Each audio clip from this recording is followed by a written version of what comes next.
Ya, shalom semuanya teman-teman. Malam hari ini kita eh, lanjutkan ya. Kita lanjutkan pembahasan kita tadi malam.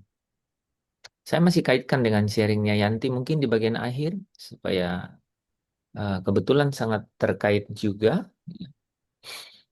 Tapi saya akan mulai dengan materi utama dulu nih teman-teman ya. Sebenarnya materi utama ini itu adalah fondasinya, fondasi ya. Tadi di dalam doa ya, saudara kalau perhatikan ya, bukan karena apa yang terjadi di luar kita, saudara ya, yang mempengaruhi suasana bagian di dalam. Gitu. Itu penting sekali itu. Itu adalah pergumulan, itu adalah sekaligus perjuangan. Ya, pertama-tama pergumulan, udah pasti ya. Dalam bahasa yang agak keren tuh konflik. Kita punya konflik, ya, konflik, ya, pergumulan itu, ya. Tapi sekaligus itu adalah jadi perjuangan, gitu. Kita terus menghadapi itu setiap hari di di tataran atau di tingkat manapun kita ada, di tahapan manapun kita ada, itu kita pasti ketemu, ya. Mau yang kecil, mau yang besar, gitu, pasti ketemu. Nah, saudara, di atas segala-galanya, di atas segala-galanya, eh, firman yang firman yang menuntun kita ke dalam segala kebenaran, gitu ya, yang membawa kita ke dalam, eh, yang membuat belenggu-belenggu, ikatan-ikatan, gitu ya, keterikatan terhadap segala sesuatu di dunia ini itu bisa terlepas. Kita merasakan yang namanya eh, kemerdekaan, kita bisa merasakan yang namanya kelegaan, kelegaan itu, ya. Itu itu saudara, itu. Dia punya target yang presisi, tidak bergerak, tidak bergerak. Dia itu punya target yang pasti, tidak bergerak. Dia itu punya target yang sudah didesain sejak awal, gitu. Nah, itu kita harus tahu, kita harus paham itu. Eh, jadi makanya ini ya, makanya eh, Yakobus ya, Yakobus menulis itu sangat sangat ini loh saudara ya, sangat representatif gitu, sangat mewakili keadaan kita. Ketika ya di Yakobus pasal 1 dia katakan, eh, anggaplah sebagai satu kebahagiaan gitu. Ya, kalau kamu jatuh ke dalam berbagai-bagai pencobaan. Itu presisi itu. Benar-benar presisi itu. Mewakili loh, mewakili keadaan saya dan saudara. Gitu. Anggaplah sebagai kebahagiaan. Artinya kalau dibilang anggaplah sebagai satu kebahagiaan, benar-benar bahagia nggak? Enggak. Lu, lu harus harus anggap saja bahagia, tapi nggak bahagia. Gitu. Ya. Itu itu betul seperti itu. Kenyataannya memang begitu. Nah, bagaimana supaya kita bisa anggap itu kebahagiaan? Ya, realitas, ya, ya, lagunya tadi udah ya sangat apa? Seolah-olah merangkum gitu ya, saudara ya, apa-apa yang kita lewati gitu ya, pergumulan-pergumulan sekaligus perjuangan ya di dalam hidup kita itu ya, ada beban ya yang berat menekan gitu. Itu pergumulan. Di dalamnya sekaligus ada apa? Perjuangan gitu. Nah, sekali lagi firman Tuhan yang adalah kebenaran, di mana kebenaran ini apa katanya? Memerdekakan gitu. Ya, di mana kebenaran ini melepaskan belenggu, gitu. Di mana kebenaran ini membawa kelegaan, di mana kebenaran ini memberikan ketenangan jiwa, gitu. Tapi ingat, dia punya hati-hati, hati-hati sekali. ketika kita miss, ketika kita salah tafsir, ketika kita salah tangkap, ketika kita salah asumsi, salah PHP gitu ya, harapan palsu gitu ya. Kita ada kita kita apa ki- kita menjadi goyah gitu. Kita menjadi goyah, kita menjadi bimbang gitu. Bimbang dalam arti apa? Kita bertanya-tanya gitu. Kok bisa begini sih? Nah, karena apa? Karena harapan kita berbeda dengan target itu. Kalau harapan kita sama kenyataan, nggak usah tanya. Betul nggak? Ya, seberapa sering kita berbeda harapan sama kenyataan, saudara? Hah? Seberapa sering? Ya, sering mana? Harapannya sama sesuai dengan kenyataan atau harapannya berbeda dengan kenyataan? Sering yang mana? Sering yang berbeda, Pak. Sering yang berbeda.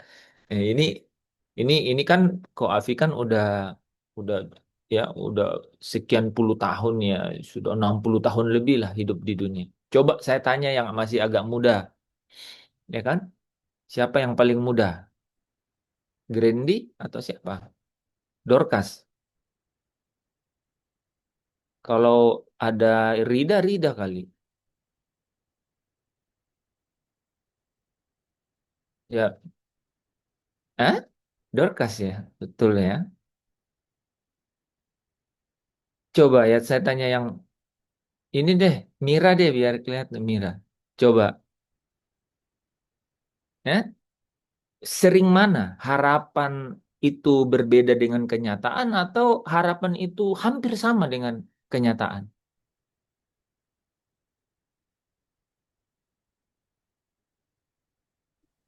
Kapan itu beda dengan ah, Nggak kedengaran, Rida. Mira. nah, kenyataan yang terjadi itu beda dengan harapan. Oh, lebih sering beda. Emang harapan-harapan apa saja yang Mira sudah, sudah terus kenyataannya jadi berbeda, ya? Emang sudah banyak daftarnya juga ya. Nah, saudara, Alkitab ya sudah mengkristalisasi itu itu ya. Wah, Yesus sebelum ya pulang ke rumah Bapa, saudara ya, ingat ya Pak, selalu pakai kata pulang ya. Saya dan saudara harus pulang. Pulang itu artinya kita berasal dari sana, ya, harus pulang ya. Jadi kalau ketemu teman rohani bilang, jangan lupa pulang ya, gitu. Kan? Coba ya, usik, ya, usik ininya, apa, insting spiritualnya gitu, insting rohaninya. Nyambung nggak gitu? Ada orang yang belum tentu nyambung, saudara. Ya. Tapi justru saudara bisa pakai untuk bersapa dengan teman-teman seiman gitu. Jangan lupa pulang gitu. Ya, kalau kita bilang jangan lupa pulang, ya karena kan Yesus pulang ke rumah Bapaknya kan. Nah, saudara mau pulang ke rumah Bapak Bapak juga kan? Kan Yesus bilang Allahku dan Allahmu, Bapakku dan Bapakmu. Ya, jadi Bapaknya Yesus dan Bapak kita itu sama. Nah, saudara, em,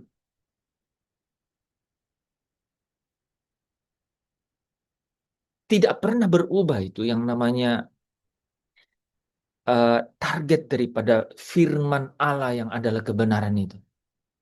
Nah, jadi saudara, saudara ya, ketika nanti nih kita belajar, saudara kan mendengar nih, mendengar firman, ya kan, mendengar firman. Dan firman itu adalah kebenaran kan. Saudara tahu nggak? Iman saudara bangkit. Ya, iman saudara bangkit. Firman yang adalah kebenaran, yang membangkitkan iman saudara, itu seharusnya membawa saya dan saudara kepada apa? Kepada kelegaan, ya, kepada kelepasan dari belenggu-belenggu ikatan-ikatan gitu, ikatan kegelisahan, ikatan kekhawatiran gitu. Ke situ memang, ya ke situ.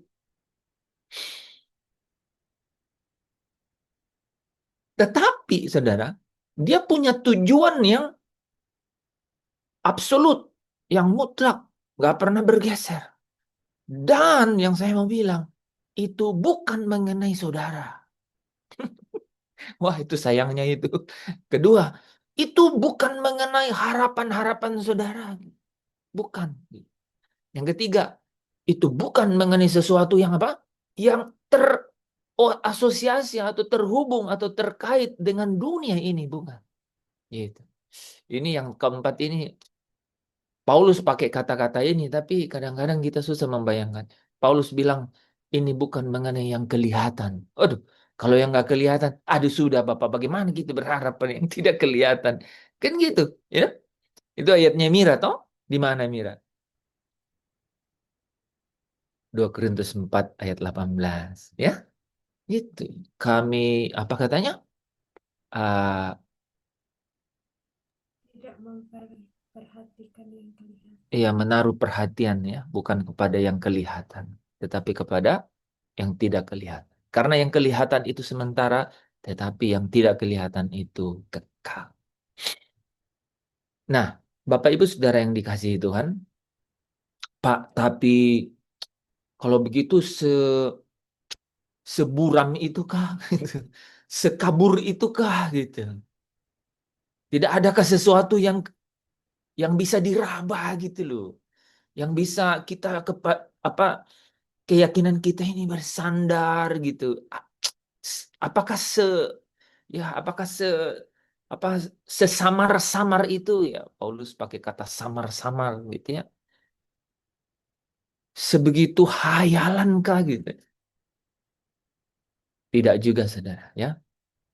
Tidak juga. Nah, saya kira memang sesi-sesi kita akan masuk, kita akan mengalir ya, mengalir. Nah, kebetulan tadi malam ada satu konteks gitu ya mengenai keyakinan apa sebagai anak Allah, sebagai orang percaya terhadap kuasa-kuasa di dunia ini. Nanti kita singgung nanti di bagian akhir gitu ya. Nah, Bapak Ibu Saudara yang dikasihi Tuhan, sekali lagi saya mau ulang. Tujuan daripada firman yang membangkitkan iman saya dan saudara, yang membuat saudara merasa lega itu tidak pernah bergeser. Dia tetap ya mengarah pada bukan mengenai kita, ya, bukan mengenai hal yang terkait dengan dunia ini, bukan mengenai harapan kita juga, ya. Firman yaitu kebenaran gitu, yang membawa kita ke dalam kelepasan dari belenggu, yang membawa kita ke dalam kelegaan, yang membawa kita ke dalam ketenangan jiwa, ya. Itu mau mengajarkan kepada kita mengenai kerajaan Allah, mengenai Allah ya di dalam kerajaannya dan kebenarannya. Dia ingin mengajar kita itu. Nah, apa itu, saudara? Apa itu? Nah, saya mau ajak saudara untuk membaca ayat firman Tuhan ya dari 1 Yohanes pasal 4 ayat yang ke-17. Ya. Surat Yohanes yang pertama pasal yang keempat ayat yang ke-17. Um, Kalau ada yang sudah mendapatkan mungkin bisa dibacakan.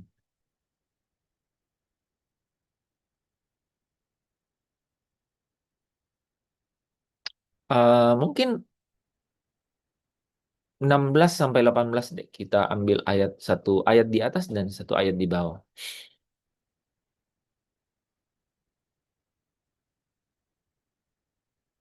Silakan.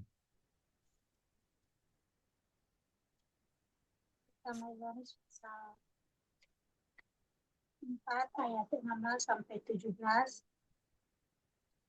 Kita telah mengenal dan telah percaya akan kasih Allah kepada kita. Allah adalah kasih, dan barang siapa tetap berada dalam kasih, dia tetap berada di dalam Allah, dan Allah di dalam dia. Dan hal inilah kasih Allah sempurna di dalam kita, Yaitu kalau kita mempunyai keberanian percaya pada hari penghakiman, karena sama seperti dia, kita juga ada di dalam dunia ini. 18. Ayat 18. Dalam kasih tidak ada ketakutan, kasih yang sempurna melenyapkan ketakutan, sebab ketakutan mengandung hukuman, dan barang siapa takut, ia tidak sempurna di dalam kasih. Luar biasa ayatnya ya. Saya luar biasa ayatnya. Menarik loh saudara ya. Menarik karena terkonfirmasi juga sih dengan mentor yang lain ya bahwa ini pesan Tuhan nih di tahun ini gitu untuk boleh kita dalami gitu ya. Yesus pernah berkata, tinggallah di dalam firman-Ku. Nah, rupanya saudara, eh, Greek ya, Hebrunya, Yunani, Ibraninya dan Yunaninya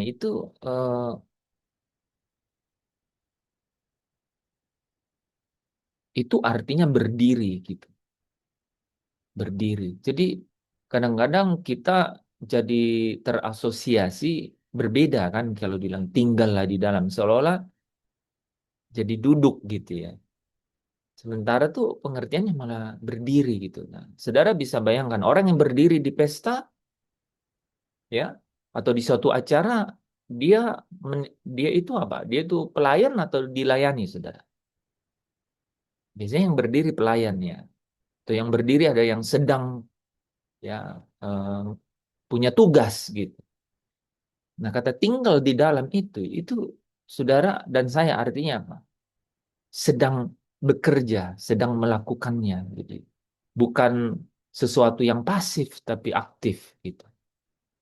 Nah, firman Tuhan yang barusan dibacakan saudara ya, eh, itu menarik karena merangkum 3 poin gitu ya di ayat 16, 17 dan 18. Di ayat 16-nya itu dimulai dengan sesuatu yang menarik nih. Jadi Allah itu kasih. Jadi tidak dikatakan bahwa Allah itu mempunyai sifat kasih ya. Tapi Allah itu kasih. Sampai di bagian akhir itu dikatakan barang siapa yang tinggal di dalam kasih itu Allah di dalam dia gitu.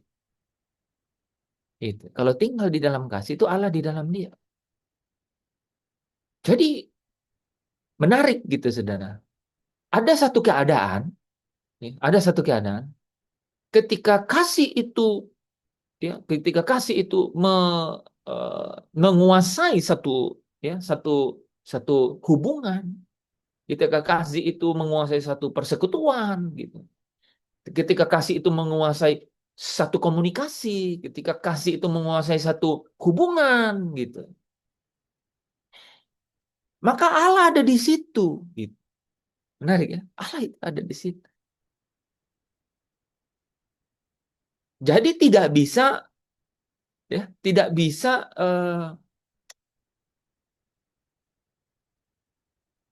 bunglon segitu saudara. Tidak bisa bunglon gitu. Eh, tidak bisa munafik gitu. Munafik itu artinya gini loh saudara.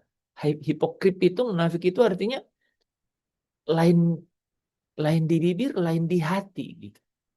Gak bisa gitu. Menarik ya. Ini ada hubungannya dengan nanti keberanian gitu. Saudara kalau ya, saudara dengar kata-kata ini. Saudara kalau ada yang lain di hati, lain di bibir, saudara cemas. Saudara agak gelisah, cenderung takut gitu. Itu gini, itu adalah atmosfer kasih gitu. Itu atmosfer kasih.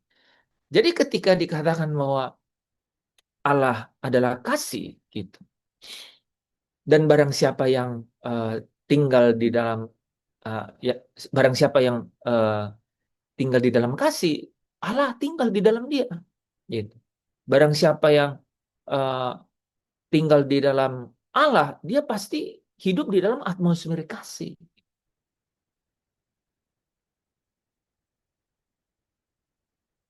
Itu mengantar kita ke ayat 17. Ya. Baru di ayat 17-nya muncul kata keberanian percaya. Muncul keberanian percaya. Saudara dan saya tidak mungkin bisa berani percaya kalau tidak ada di dalam atmosfer kasih itu. Nah, saudara, kalau kita fokus pada kita sebagai orang percaya, ya, saudara, coba renungkan ya.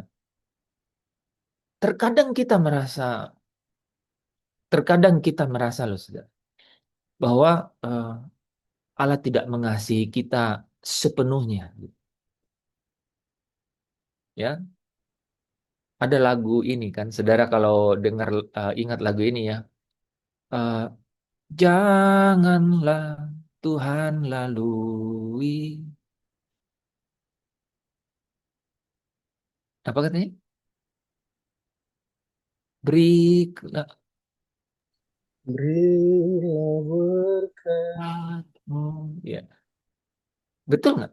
Kadang-kadang kita rasa, ih, saya kok dilalui nih. Ya, ya, ya, benar nggak? Wah, kalau nilai sudah di bawah yang diharapkan, rasanya kita dilalui. Ya kan? Kalau orang lain amplop lebih tebal, kita rasa kita dilalui Tuhan. Gitu. Anak sakit, saudara rasa saudara dilalui Tuhan. Gitu. Dan sering. Banyak contoh-contoh lain gitu.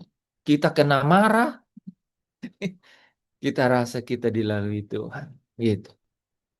Apalagi nih, saya dalam beberapa ini nanti saya akan sentuh itu ya.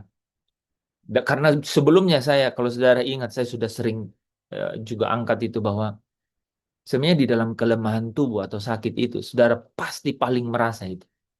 Ya, paling merasa Tuhan ada di mana, gitu kan? Uji untuk menguji batin kita itu Tuhan ada di mana. Wah, rasa-rasa sakit. Kalau lagi ini saudara ya, ya, lagi bersama teman-teman persekutuan gitu ya, lagi puji-pujian gitu ya, penyembahan, rasa-rasanya ya Tuhan memeluk ya dengan sangat erat ya gitu. Tapi tidak jarang ya bahwa kita merasa bahwa kita dilalui gitu. Nah, Bapak Ibu Saudara yang dikasihi Tuhan, ini penting sekali ya bahwa Allah itu tidak pernah berubah. Dia nggak pernah berubah. Saudara berubah, dia nggak pernah berubah. Saya tambahin ya, saudara tidak setia, dia tetap setia. Saudara berkhianat, dia tetap cari saudara sampai saudara pulang. Gitu. Pengkhianatan itu tidak harus kasar. Bisa begitu halus. Ketika saudara mulai kurang percaya dan kurang mengandalkan dia, itu sebenarnya pengkhianatan yang tersembunyi. Gitu. Tapi masalahnya kan tidak ada yang tersembunyi di hadapan dia. Gitu. Nah, saya tidak mau mengagung-agungkan situasi seperti itu. Sama sekali tidak. Saya hanya mau mengangkat bahwa itu realitas. Nah, yang saya mau agungkan malam hari ini adalah ketahuilah ya, bahwa Allahmu itu tidak pernah berubah. Elohim Yahweh itu tidak pernah berubah. Gitu. Tanamkan di dalam rohmu gitu. Ya, 2026 ini tanamkan, ingatkan kepada rohmu. Ya, Roh Kudus akan tolong engkau untuk itu. Bahwa Allahmu tidak pernah berubah. Gitu. Kasihnya itu sebesar ini disalib, sebesar itu. Semuanya segala-galanya dia berikan. Gitu. Dia yang sama. Ya, yang ada di dalam lembah, dia juga yang ada di atas gunung bersama dengan engkau. Gitu. Kekuatan yang paling besar, nih, saudara. untuk membangkitkan kamu, kita nih saudara, dari keadaan yang terpuruk, itu adalah apa, saudara? Memiliki keyakinan bahwa saudara dikasihi oleh seorang pribadi. Mungkin saudara sedang sendiri, mungkin menyendiri, mungkin tersingkirkan oleh banyak orang, mungkin oleh sistem, sehingga saudara seolah tidak punya kekuatan gitu. Tapi ketika saudara memiliki keyakinan bahwa seorang pribadi ada, selalu berada bersama dengan saudara dan tidak pernah mengurangi sedikit pun ya kekuatan kasihnya kepada saudara.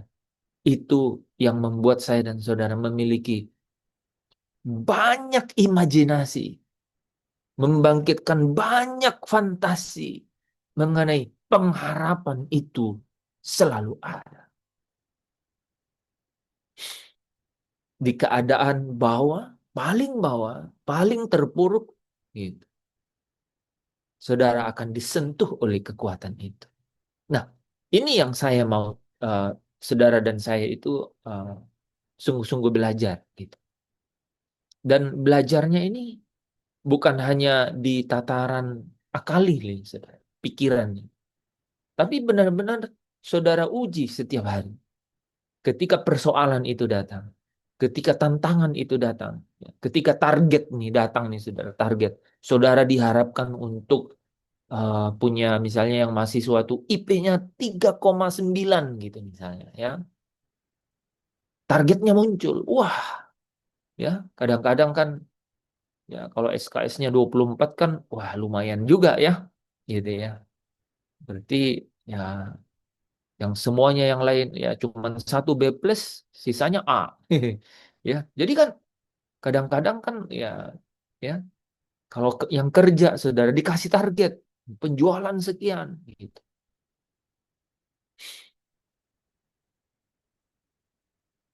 Kadang secara akal tuh ya kita tidak bisa selami gitu. Tapi di dalam keadaan seperti itu, di dalam kesunyian, kesenyapan seperti itu,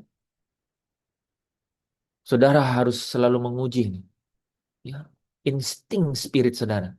Selalu uji nih suara roh saudara, ya, supaya apa? Supaya dia seirama dengan Roh Kudus yang berdiam dalam saudara. Bahwa Allah itu ya tidak pernah berubah. Coba kita baca ya, Roma pasal 5 ayat yang ke-5.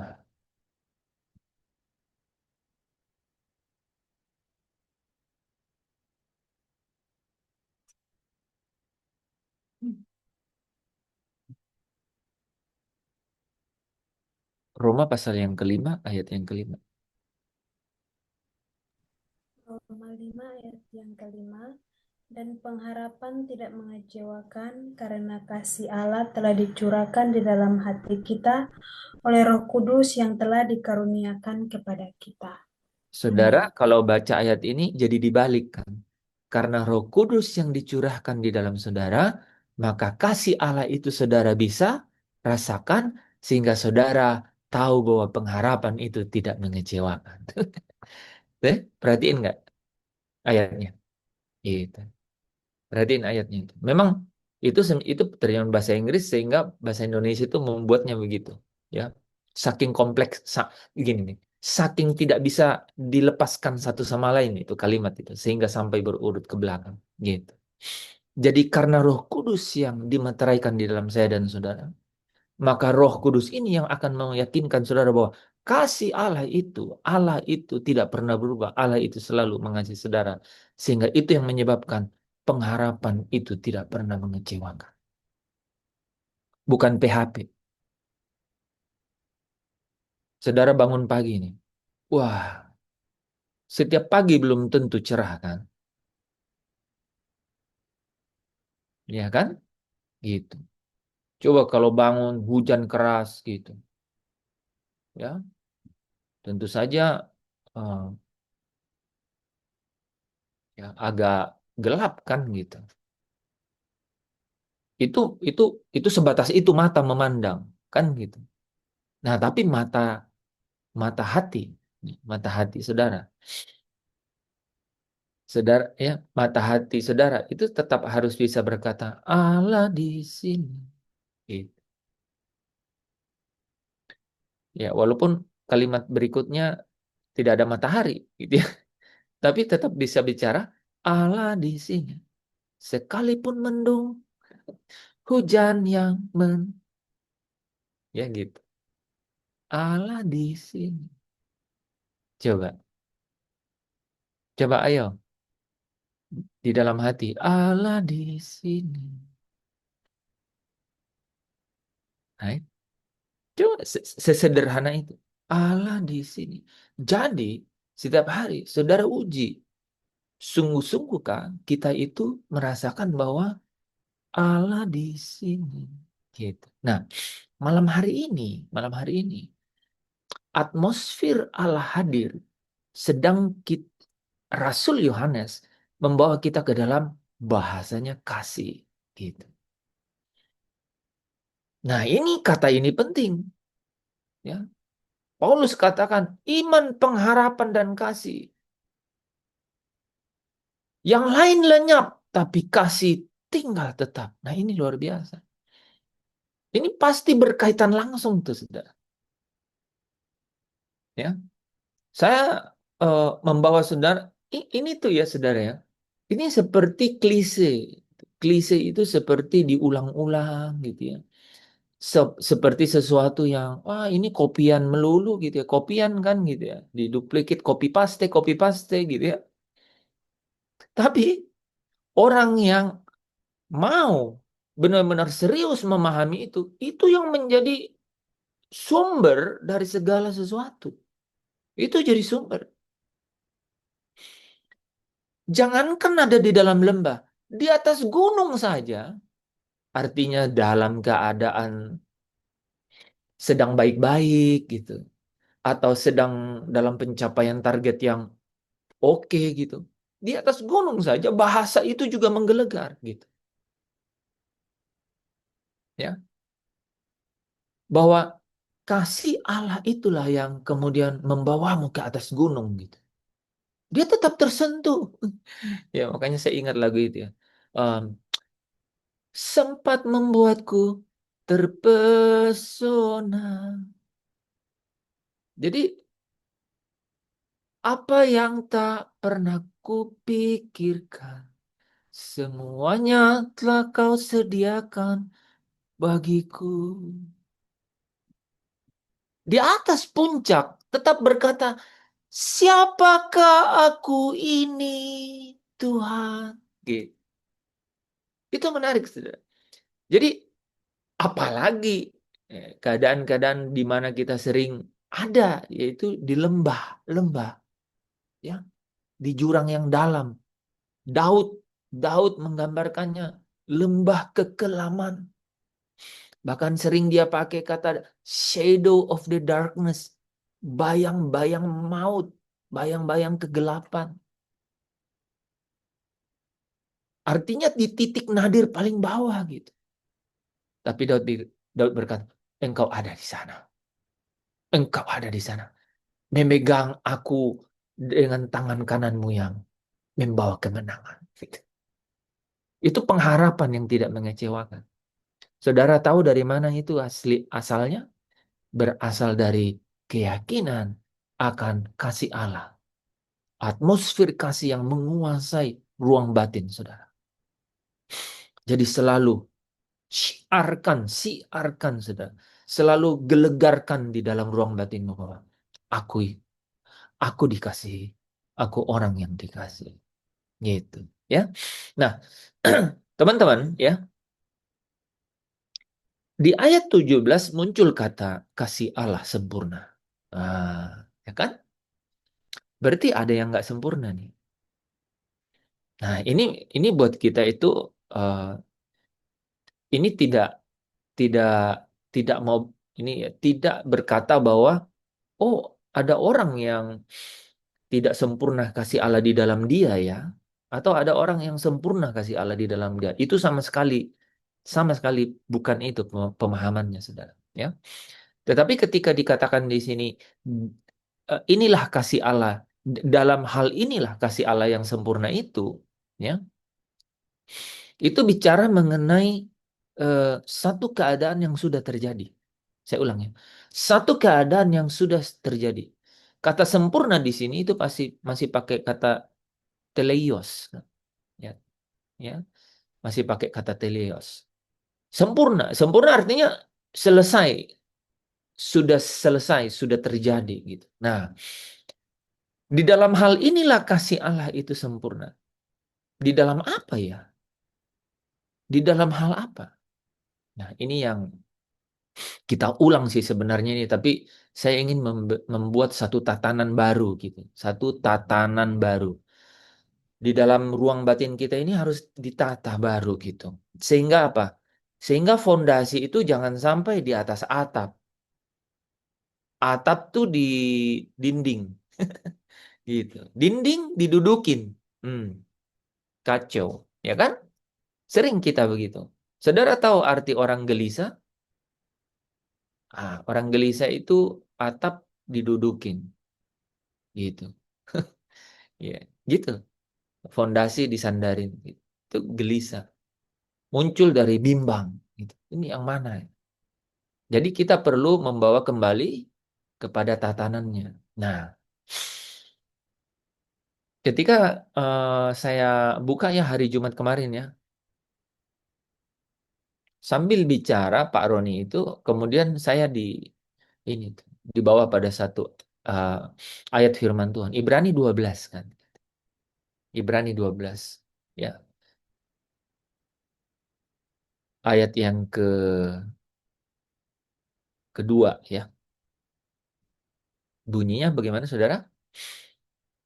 Marilah kita melepaskan segala beban dan dosa dan yang merintangi dan apa katanya? Dan berlomba dengan tekun dalam perlombaan yang diwajibkan Terus? bagi kita. Marilah kita melakukannya dengan mata yang tertuju kepada Yesus. Oke, sampai situ. Ya, ya.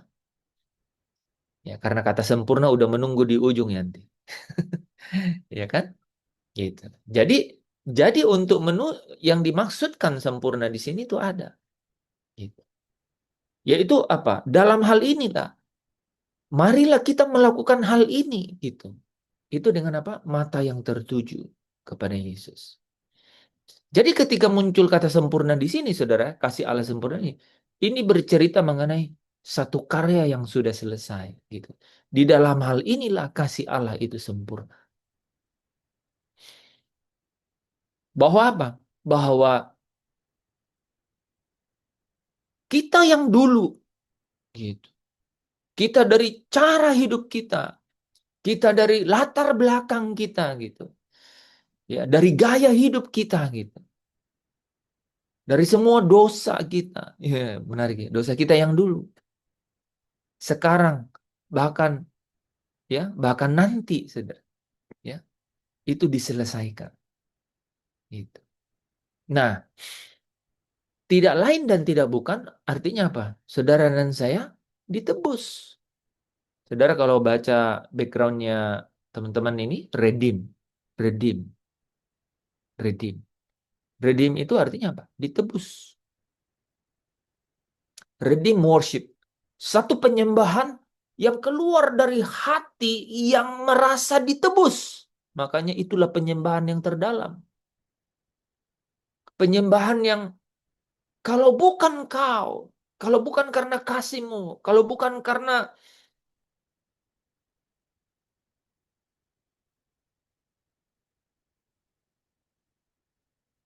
kerinduanmu untuk uh, turun ke bumi, gitu, untuk turun ke bumi, ya. Mengambil rupa hamba, menjadi manusia. Kalau bukan itu, jadi satu kesadaran bahwa hidupnya ditebus, gitu. Kasih, saudara, kasih yang terdalam itu, ya, itu membawa kepada apa? Satu fondasi yang benar-benar apa? membangkitkan satu keyakinan bahwa ada satu karya yang sudah selesai. Nah, karya ini apa, saudara? Karya ini apa? Karya ini adalah eh, kita baca ya. 1 Korintus 6 ayat 20. 1 Korintus 6 ayat 20.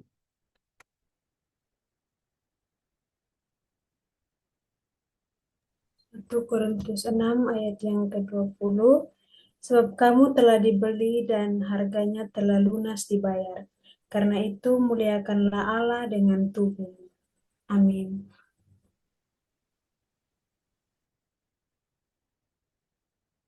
Saya pernah saudara ya, mau buat karena lihat orang nih pakai kaos, t-shirt gitu.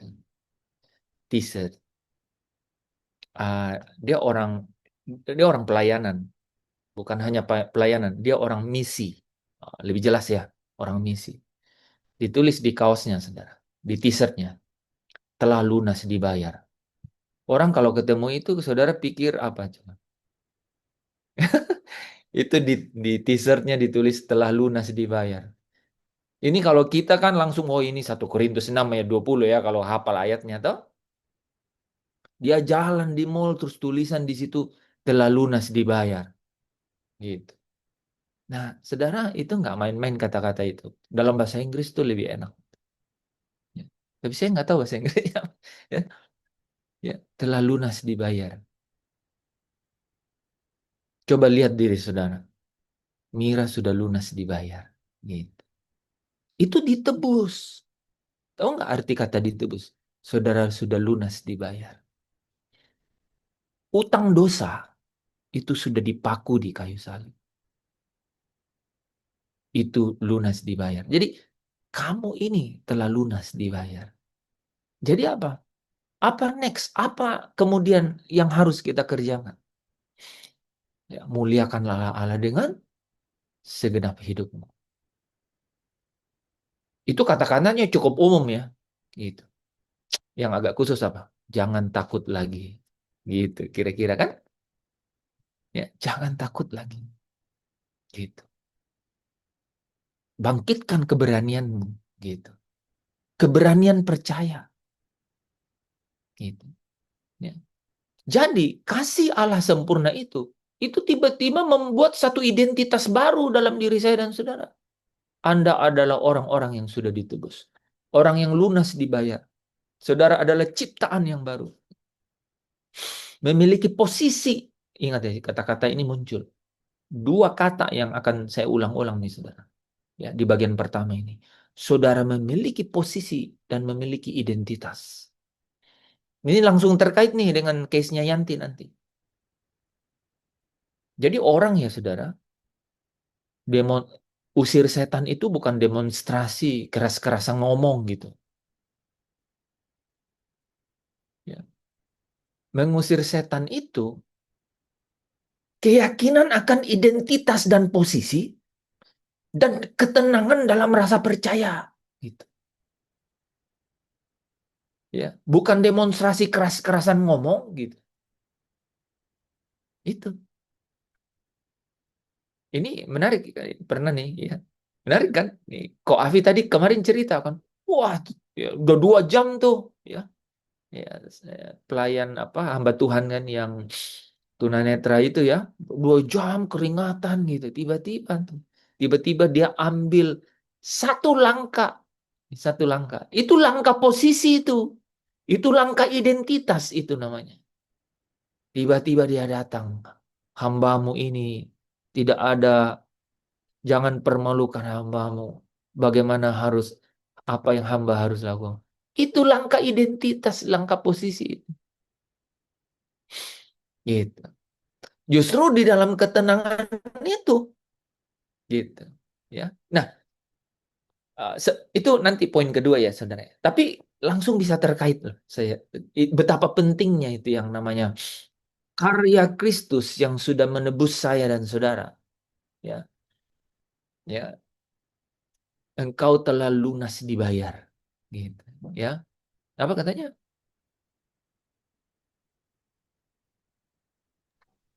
Sebab kamu telah dibeli dan harganya telah lunas dibayar. Memang pokoknya kalau ada yang hilang tuh nggak enak aja, gitu ya. Gitu. Oh, bahasa Inggrisnya paid and apa gitu.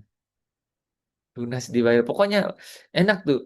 Itu t-shirtnya bahasa Inggris, bahasa Inggris. Jadi makanya saya ingatnya bahasa Inggris itu. Jadi sudah dibeli dan lunas dibayar gitu. Jadi nggak ada orang yang boleh beli saudara gitu. Ya, nggak boleh.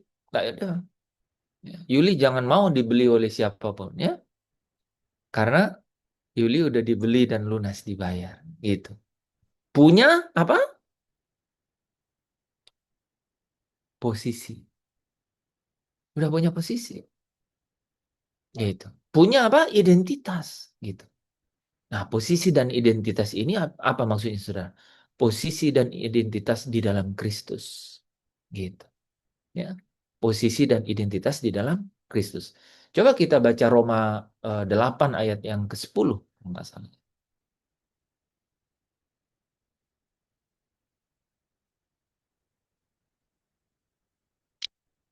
Roma 8 ayat yang ke-10.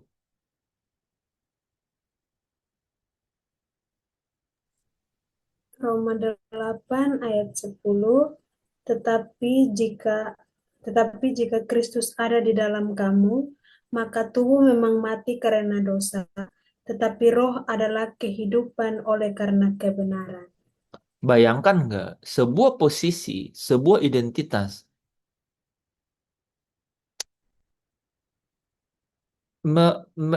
memaparkan realitas gitu. Tubuh memang mati karena dosa. Tapi apa katanya? Roh adalah kehidupan.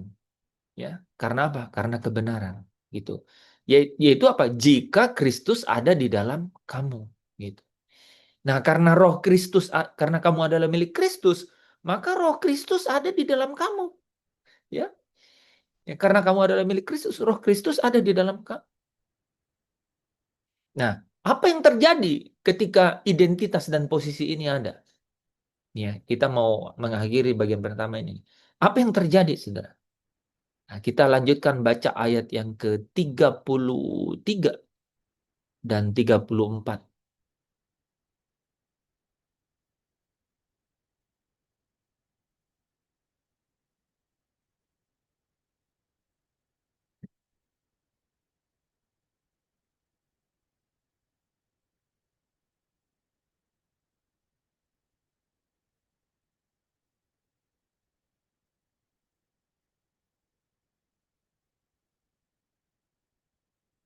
33 dan 34.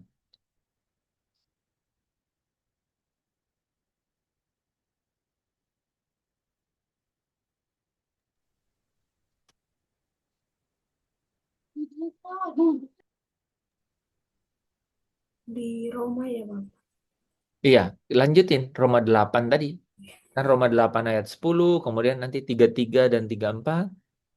Nah, ayat yang ketiga, siapakah yang akan siapakah yang akan menganut orang-orang pilihan Allah? Siapa yang akan apa? Nggak jelas. Menganut Bukan. siap- Menggugat ya. Menggugat. Makanya ini ayat berubah. mohon maaf, Pak. Nah, ayat yang ke-33, siapakah yang akan menggugat orang-orang pilihan Allah? Nah, saudara, Ayat bayangkan ya. Jadi ini kita potong-potong nih ya. Siapakah yang akan menggugat? Nah, ketika saudara punya posisi, punya identitas, nih saudara ya. Tapi sebelum, oke, saya diingatkan nih ya, sebelum kita lanjut ya, ngomong menggugat-menggugatnya. Saudara, posisi saudara itu, saudara apa? Saudara sudah ditebus. Saudara ditebus ini relevansinya kemana nih saudara? Posisinya nih. Ya. Ketika saudara sudah ditebus, maka yang terjadi adalah perpindahan kepemilikan. Ya. Saudara bukan menjadi milik, ya, milik kegelapan, milik kerajaan angkasa, milik kerajaan penguasa angkasa. Gitu. tetapi sekarang menjadi milik Allah. Gitu. Jadi ditebus itu adalah diambil kembali dan dibayar utang dosanya, ya. Utang tebusannya tuh dibayar, saudara.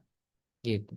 Nah, saudara, um, ini penting ya, ya, karena ini semua terkait nih. Posisi ini rupanya ya ditebus, tapi ada ada sesuatu yang sakral di situ.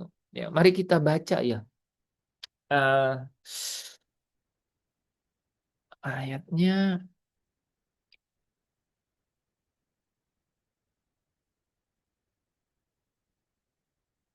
Ibrani 10 ayat 19.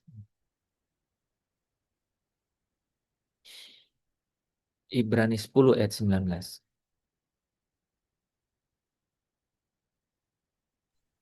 Ibrani 10 ayat 19.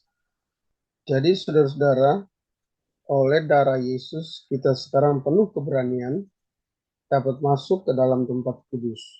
Ya, saudara, jadi posisi ini, wah, saudara, ya, ini saudara nih, ya. Kemarin Ko Afi yang terakhir itu dia dapat kata apa itu? Dibasuh katanya apa? Basuh dengan darah Yesus sih. Betul sekali, Pak. Basuh dengan darah Yesus, betul, Pak. Itu saudara ya. Itu saya sudah buktikan sendiri itu. Jadi firman kebenaran ini tuh silakan tuh saudara hidupi itu. Silakan hidupi. Silakan memakai atau menguji nih posisi saudara. Posisi. Ini posisi, ya. Posisi ini penting nih, ya. Yaitu apa? Ketika Yesus sudah menebus kita, ya, dengan cara apa? Dia bayar tuh utang dosa, gitu. Dia bayar itu utang dosa dan lunas. Bagus ya. Ada yang nggak lunas begitu? Tapi saya kira itu penekanan saja ya, karena itu satu dialektika lain lagi gitu ya. Tapi untuk memastikan bahwa sempurna ya, kasih Allah sempurna, ya. Itu menarik juga ya, kasih Allah sempurna itu dibayar, dibeli dan lunas dibayar, gitu ya. Itu posisi, itu ya posisi, ya. Jadi dengan darah yang mahal, ya, dengan darah, saudara, ya. Kalau nggak salah berapa? 1 Petrus berapa? 1 ayat 18 atau Petrus 3 ayat 18 ini. Kamu telah ditebus dengan darah yang mahal. Ya, yang lebih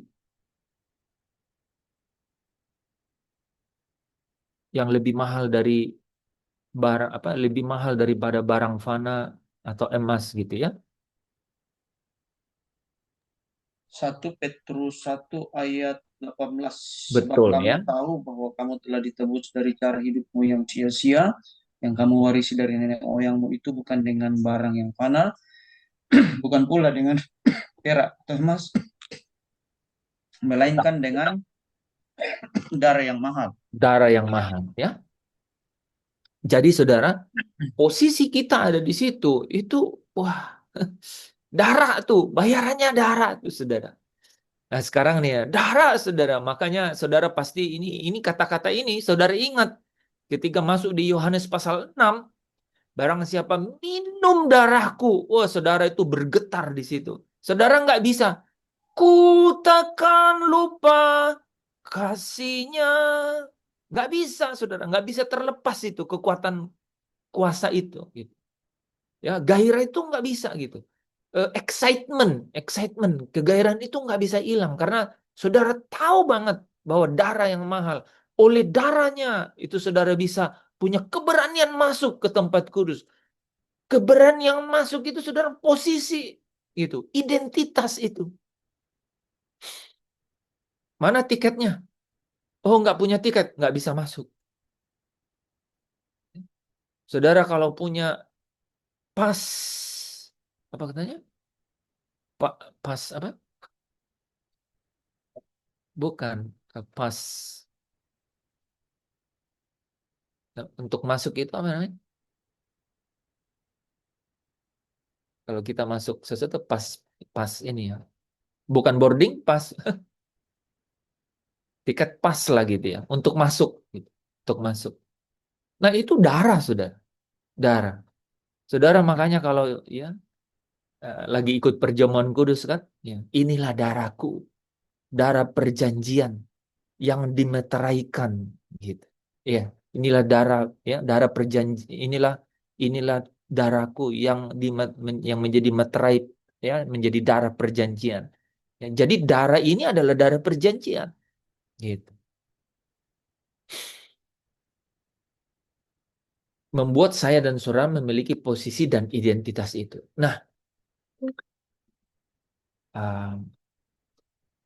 bentar ya saudara ya, bentar.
Oke, selesai saudara ya. Jadi eh, ada satu hal yang sangat penting nih. Saya lupa tadi matikan ini. Ada hal yang sangat penting di situ. Dan itu saya eh, renungkan. Saya renungkan. Dan akhir-akhir tahun lalu itu, saudara, akhir-akhir tahun lalu, bulan-bulan Oktober, November itu Tuhan tuh ingatkan. Tuhan bawa ke dalam beberapa lembah-lembah bayang maut, gitu saudara ya. Di sana Tuhan kasih tahu bahwa kasih jumpai engkau di sana. Bahwa kasih itu, saudara, merupakan sumber dari pengharapan yang tidak mengecewakan. Itu betul-betul saudara harus sendiri menyelaminya di dalam keadaanmu sendiri. Ingat ya, ya, apa lembah lembah gelap yang kau lewati. Bayang-bayang kegelapan seperti apa yang sedang engkau rasakan. Coba renungkan kasih Tuhan ada di sana. Gitu. Karena sumber ini yang akan membawa saudara kepada satu pengharapan yang tidak mengecewakan. Saudara tidak perlu khawatir. Karena apa? Karena saudara sudah punya identitas, posisi, gitu. Yaitu apa? Yaitu apa, saudara? Nah, kita baca 1 Korintus pasal yang ke-6 ayat yang ke-19-nya.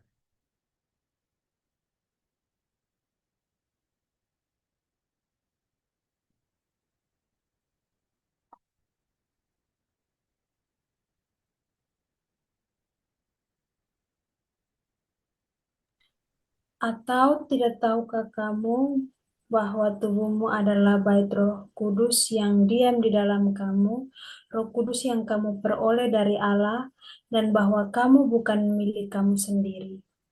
Kamu sudah kamu sudah dibeli dan lunas dibayar.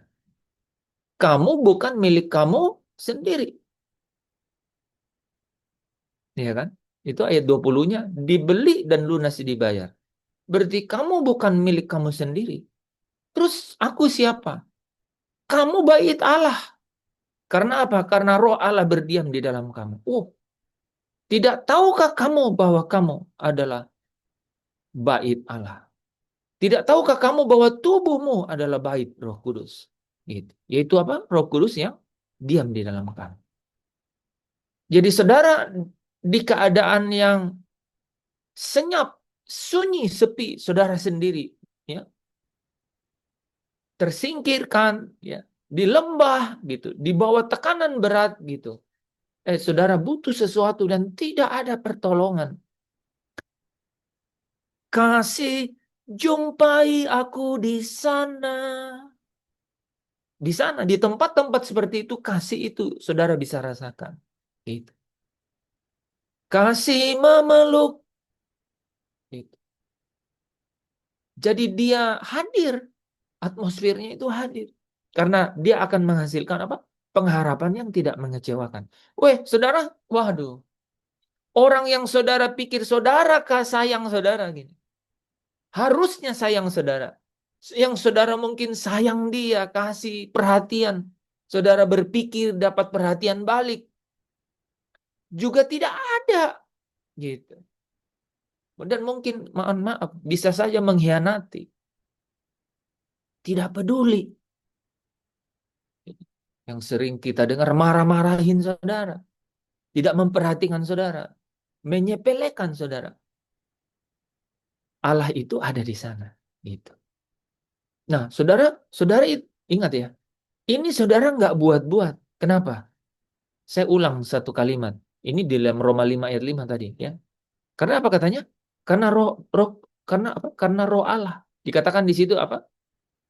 Karena apa? Roh Kudus yang diam di dalam kamu. Ya. Jadi posisi saudara itu ada roh di dalam saudara, ya. Ada roh di dalam saudara yang berdiam, gitu, yang berdiam. Saudara tahu nggak? Itu nggak bisa terjadi oleh usaha manusia, nggak bisa. Efesus 2 ayat 8-9 katakan, itu pemberian Allah, itu pemberian. Ya, jadi bersukacitalah ketika kau ditebus, kau mendapat pemberian. Yaitu apa? Roh Kudus ada di dalam kamu. Ya, ini nanti saudara, roh yang ada di dalammu itu jauh lebih besar dari roh apapun yang ada di dunia ini. Itulah posisimu. Di dalammu itu ada roh yang jauh lebih besar dari roh apapun yang ada di dunia ini. Ya. Dan dengan itu, ya, dan dengan itu, engkau berseru, ya Abah, ya Bapa.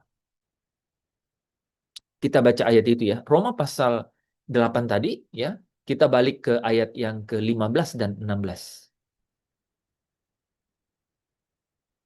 Nah, kita masuk di bagian akhir kayaknya yang ini kita sambung lagi. Ya, kita masuk ke bagian pentingnya dulu. Ya. Roma pasal 8 ayat 15 dan 16. Tadi kan aduh. Kita kelewat ya. Udah mau loncat nih. Balik-balik dulu. Tadi Yanti kan yang baca ya. Ya, ayat 33 dulu Yanti, 33 dulu. Kita selesaikan dulu di situ. Roma 8 ayat yang ke-33. Siapakah yang akan menggugat orang-orang pilihan Allah? Oke. Jadi saudara, siapa yang mau menggugat? Kalau posisinya begitu, kan? Ya, saudara bukan milik saudara lagi karena apa? Saudara sudah dibeli dan lunas dibayar. Nggak ada yang bisa gugat. Coba lanjutkan. Allah yang akan membenarkan mereka, siapakah yang akan menghukum mereka? Kristus Yesus telah mati, bahkan lebih lagi yang telah bangkit, yang juga duduk di sebelah kanan Allah, yang malah menjadi pembela bagi kita. Iya. Jadi siapakah yang akan menggugat? Siapakah yang akan menghukum?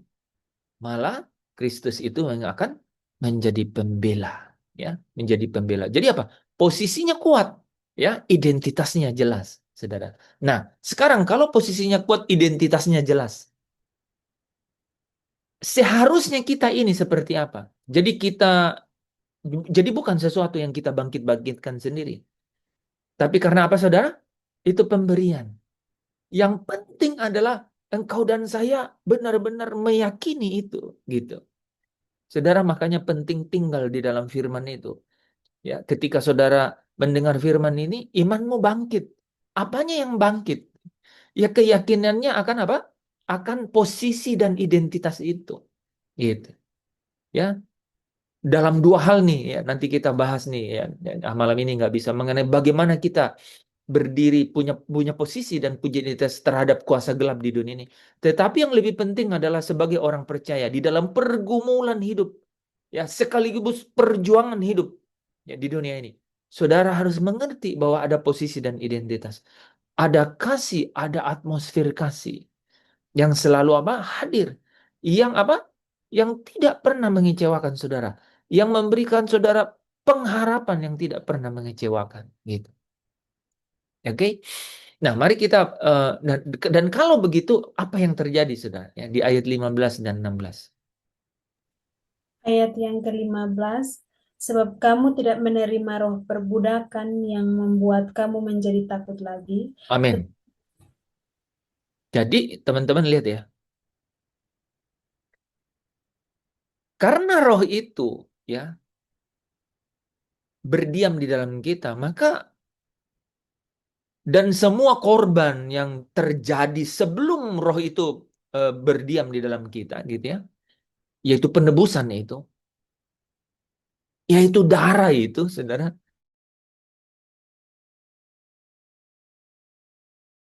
tak perlu takut lagi gitu. Ya. Kamu tidak perlu takut lagi. Nah, kalimat selanjutnya kita perhatikan. Tetapi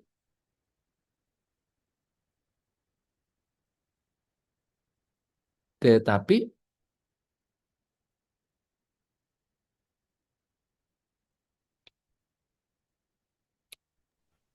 Tetapi kamu telah menerima roh yang menjadikan kamu anak Allah. Oleh ya lanjut dulu. Oleh roh itu oleh roh itu kita berseru ya Aba, ya Bapa. Diulang ayat 16-nya, roh Roh, itu bersaksi.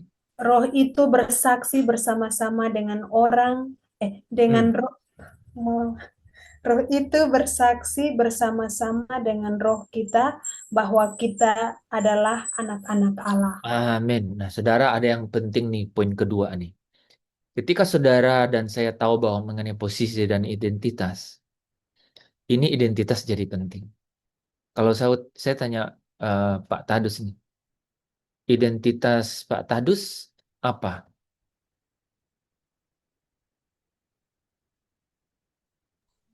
Anak Allah. Wah, bagus ya. Langsung jawabnya ya. Kan ada orang yang jawab penduduk. Karena kan kalau ditanya mana identitasnya? Oh, KTP gitu. Ya, itu tanda penduduk. Nah, saudara, nih Pak Tadus langsung jawab. Jadi identitas kita tuh anak Allah. Saudara tahu nggak? Ketika bicara identitasnya anak, itu ada satu kata yang muncul, relasi, ada hubungan, ada hubungan. Alkitab tidak berkata, engkau tidak akan melewati lembah-lembah kekelaman. Alkitab bahkan berkata, Yesus berkata, seperti dunia menganiaya aku, kamu pun akan dianiaya. Kamu bukan hanya dikaruniai untuk percaya, tetapi juga untuk menderita. Saudara, ketika kita mengerti mengenai identitas kita sebagai anak, itu artinya apa? Di dalam keadaan-keadaan seperti itu, ada satu relasi yang tetap menjadi pelindung. Jadi perlindungan kita bukan kita diproteksi dari semua keadaan-keadaan yang hina, ya, yaitu apa, kelemahan-kelemahan itu, saudara, gitu. Tetapi proteksi kita adalah kamu adalah anak. Sorry, bukan proteksi. Perlindungan kita itu adalah kita adalah anak. Jadi perlindungan kita itu bukan diproteksi, saudara, gitu. Tetapi apa? Perlindungan kita itu adalah kita sebagai anak. Jadi saudara bisa bayangkan, ya, di dalam keadaan yang terpuruk, gitu. Tetapi saudara meyakini bahwa saudara adalah anak. Ada Bapa yang selalu apa? yang selalu mengerti ya apa yang engkau perlukan. Ya. Bangsa-bangsa mencari semua itu, ya kata Matius pasal 6 nih. Tetapi Bapamu yang di surga tahu apa yang engkau perlukan. Bapa tahu apa yang anaknya perlukan. Bapa tahu apa kekuatan apa gitu ya yang anaknya perlukan untuk menanggung gitu ya pergumulan yang sedang dia lewati supaya dia dapat bertahan dan kemudian apa dia bertekun supaya apa supaya dia bisa keluar sebagai apa sebagai pemenang supaya dia bisa apa saudara katanya supaya dia bisa utuh dan sempurna dan tidak berkekurangan sesuatu apapun ya tak bercacat dan tak bercela gitu. Itu jadi bayangkan saudara ya ketika kasih Allah yang sempurna ini itu hadir di dalam diri kita maka apa maka kita memiliki keberanian percaya ya kepada Dia gitu keberanian percaya. Nah malam hari ini saya mau pisahkan dulu saudara ya 1 Yohanes pasal 4 ayat 17 itu secara khusus berkata keberanian percaya pada hari penghakiman. Jadi itu membuat kita memiliki satu keyakinan di dalam diri bahwa ketika kita memiliki posisi dan identitas oleh karena dibeli dan lunas dibayar dan Roh Allah berdiam di dalam kita. Kita ini menjadi ciptaan yang baru, ya. Maka oleh darah yang mahal,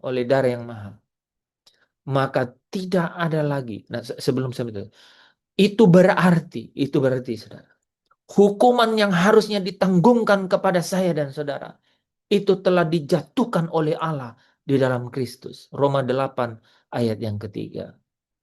2 Korintus pasal 5 ayat yang ke-21. Dia yang tidak berdosa dijadikan dosa. Gitu. Itu selesai. Sehingga saudara apa? Roma 8 ayat 1. Tidak ada lagi penghukuman. Makanya saudara, kalau saudara mengerti ini, bahwa kasih Allah itu sudah sempurna, maka saudara memiliki keberanian percaya pada hari penghakiman. Amin. Bahwa tidak ada lagi penghukuman. Nggak ada lagi kata krima. Ya, nggak ada kata krima. Tidak ada lagi penghukuman bagi orang-orang yang ada di dalam Kristus. Posisi dan identitas itu selesai di dalam Kristus. Itu bagian pertama malam hari ini yang kita selesaikannya. Ketika kita mengerti mengenai kasih Allah itu, maka kita bangkit satu keberanian. Ya, tidak lagi terikat oleh roh perbudakan yang membuat kita takut lagi. Tetapi apa? Tetapi Roh Kudus ya menolong kita untuk apa? Memiliki keberanian percaya akan apa? Akan hari penghakiman. Bahwa saudara dan saya apa? Tidak akan dihukum. Ya. Roma 8 ayat 1, demikianlah tidak ada lagi penghukuman bagi mereka yang ada di dalam Kristus. Kita ini sedang menanti-nantikan juru selamat kita yang akan datang. Ya, Filipi 3 ayat 20-21 untuk mengubah tubuh kita yang hina ini menjadi serupa dengan tubuhnya yang mulia. Itu. Maranatha, Tuhan datang. Saya suka banget lagu itu. Ya. Cuman kata-katanya itu karena saking cepatnya saya lupa sebenarnya. Tapi saya suka banget spiritnya ya. Maranatha, Tuhan datang. Bangunlah segera, siapkan dirimu, Tuhan mau datanglah. Wah, bangunlah segera, siapkan dirimu, Tuhan mau datanglah. Ya, keberanian percaya pada hari penghakiman. Wah, tidak ada penghukuman kepada hidupmu yang sudah dibeli dan telah lunas dibayar. Amin. Kita lanjutkan ya, teman-teman. Di bagian yang lain mengenai kasih yang sempurna itu. Bapa, kami mengucap syukur malam hari ini ketika kami boleh dibawa, diilhami oleh hembusan firman-Mu, sehingga kami boleh dibawa ke dalam satu atmosfer kasih Allah yang membawa kami ke dalam satu keyakinan, sehingga kami menikmati kelegaan bahwa di dalam Kristus segala perkara itu telah ditanggung dan telah lunas dibayar dan telah dipakukan di atas kayu salib. Terima kasih Bapa. Kami kembalikan syukur kami, pujian kami, uh, ucapan syukur kami kepadamu di dalam Kristus Yesus Tuhan kami, penyelamat kami, penolong kami, sahabat kami. Kami mengucap syukur dan berdoa. Amin.